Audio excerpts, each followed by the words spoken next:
তারপর ও যখন চাকরি পেল তখন ওর প্রথমেই একটা শর্ত ছিল যে আমাকে আমার চাকরিটা ছেড়ে দিতে হবে।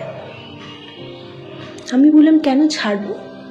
তখন বলল যে ওদের বাড়িতে এই চাকরিওয়ালা মেয়ে নাকি ওর মা বাবা মেনে নেবে না, আমাকে সম্পূর্ণ একটা ঘরোয়া বাধ্য বউ হয়েই থাকতে হবে।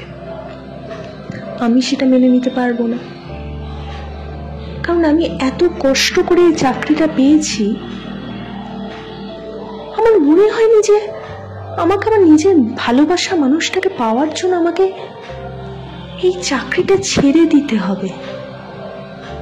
কারণ আমার বাবা খুব বড় একটা চাকরি করেনি কোনোদিন, তাই তাদেরকে তো আমাকেই দেখতে হবে।